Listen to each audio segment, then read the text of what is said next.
안녕하세요. 다나성형외과 박재원장입니다.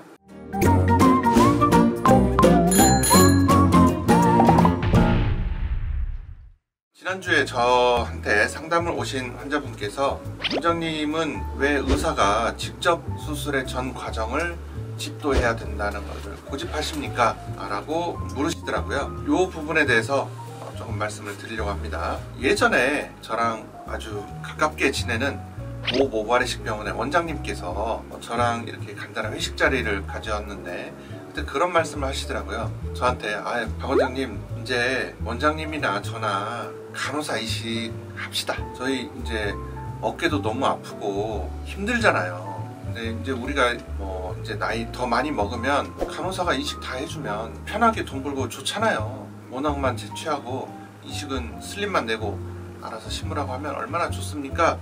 라고 얘기를 하더라고요. 근데 이제 저는 다른 관점으로 그 원장님한테 얘기했던 기억이 납니다. 그게 아니고 훨씬 더 전문가로서 책임감이 있고 믿을 수 있고 앞으로 점점 더 향상될 수 있는 동료 의사와 차라리 수술을 같이 하는 게 낫지, 나는 간호사 이식은 앞으로도 안 할 것 같다라고 말씀드렸어요. 근데 이제 여러 가지 관점이 있을 수 있겠죠. 근데 제 관점은 그렇다라는 거고요. 이게 법적으로, 윤리적으로, 기술적으로 이런 관점을 다 떠나서, 근데 저는 그냥 제가 의사가 직접 하는 것이, 그거를 보는 제 마음이 더 편하고 더 당당하고자 그냥 그렇게 하는 겁니다.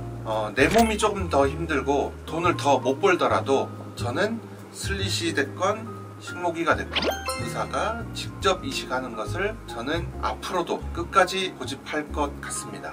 제가 60, 70이 될 때까지도 저는 그렇게 고집할 것 같아요. 그리고 못하게 되면 손 놔야죠.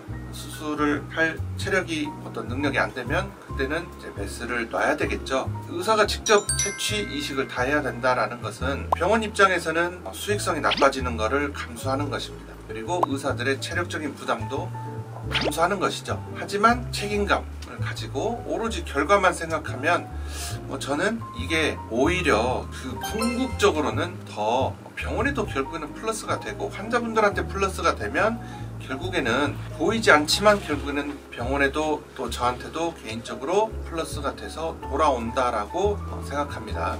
DNI 슬립 방식을 처음 소개한 브라질 상파울로에서 이제 클리닉을 하고 있는 닥터 마우로 병원에 방문했던 얘기를 제가 가끔 하는데요. 닥터 마우로는 저희 병원에도 왔었고 DNI를 전 세계에 보급하는데 아주 큰 역할을 한 아주 유명한 의사죠. 근데 이식 과정을 어떤 두 여성분이 하고 있더라고요.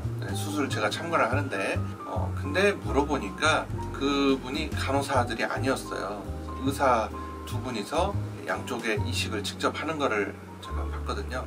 왜 간호사에게 수술을 맡기지 않느냐. 브라질에는 간호사가 수술하는 병원도 많은데, 근데 마우로가 그냥 의사가 더 믿음이 가기 때문에, 수술 결과에 대한 믿음 때문에 자기는 그렇게 한다 라고 얘기하더라고요. 그래서 저는 그게 바로 제 생각과 똑같다 라고 생각합니다. 지금 조금 몸이 더 힘들고 지금 돈을 더 못 벌고 병원 입장에서는 수익성이 더 안 좋겠지만 결국에는 환자를 생각하고 결과만 생각한다면 저는 전문의가 직접 이식을 해야 된다 라는 생각을 고집하겠다라는 거고요. 물론 간호사가 이식하는 시스템에서도 좋은 결과를 만들어내고 그런 분들이 있습니다. 저는 그거를 좋다 나쁘다 이렇게 비방하거나 어떤 비토하거나 그런 게 아니고요. 그냥 저는 제가 이거를 고집하는 이유에 대해서 저는 이러한 이유로 그냥 고집한다, 저는 앞으로도 이렇게 하겠다라는 거를 단순하게 말씀드리는 거라고 생각하고 싶습니다.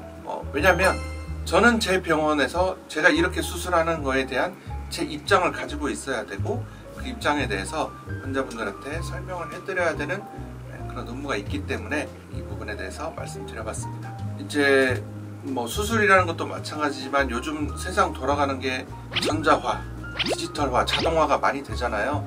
그래서 이 모발이식 분야에도 이 로봇이 도입된 적이 있습니다. 알타스 로봇 수술이고요. 2013년인가 14년도에 국내에 도입이 됐었어요. 그리고 저는 굉장히 도전적인 사람이라서 제가 그거를 참지 못하고 미국에서 개발된 로봇이었고요. 다빈치라고 유명한 복부 수술하는 로봇이 있어요. 그 다빈치를 만들었던 엔지니어 팀이 나와서 Restoration Robotics라는 회사를 차리고 개발한 로봇이었거든요. 그 로봇을 미국 이외에 전 세계 최초로 구매해서 로봇을 수술에 적용했던 의사가 접니다. 그런데 지금은 하지 않고 있어요. 제가 그냥 이유는 간단합니다. 그 손으로 하는 것보다 결과가 좋지 않아서 처음에는 저도 굉장히 기대가 컸다가 이제 안 하고 있거든요. 그 로봇은 펀치를 대신 해주는 것도 있지만 요즘에는 이 슬릿을 대신 내주는 버전도 로봇이 수행한다고 하고요. 궁극적으로는 슬릿의 모낭 삽입까지도 로봇이 하는 거를 개발하려고 한다고 듣기는 했습니다. 그런데 생각보다 그렇게 잘 되지 않을 것이다 라는 거고요. 두 번째는 결과가 이제 그만큼 따라오지 못할 것이다. 심지어는 따라오지 못할 것이다. 따라오지 못하는 걸 확인했다 라고 얘기할 수 있겠고요. 또 하나는 아직 어떤 이 로봇이나 기계라는 거는 수치화, 기계화, 계량화가 되어 있는 건데 이 사람 손에 느끼는 이 감각만큼 섬세하고 환자분의 이 두피, 그다음에 모낭과 내 손의 감각, 내 눈, 손, 이 오감이 상호 교류가 되면서 내가 느끼고 그거를 실시간으로 계속 피드백을 받아서 이쪽이 약간 뻑뻑하니까 살짝 더 힘을 주고 이쪽은 부드러우니까 각도를 조절하고 뭐 이런 그 실시간으로 리액티브하게 수술이 이루어지는 거를 따라오기는 어렵다라는 생각이 들어서요. 그래서 로봇 수술을 안 한 지도 오래됐고 그렇기 때문에 의사가 직접 해야 된다라는 생각을 저는 강하게 가지고 있는 편입니다.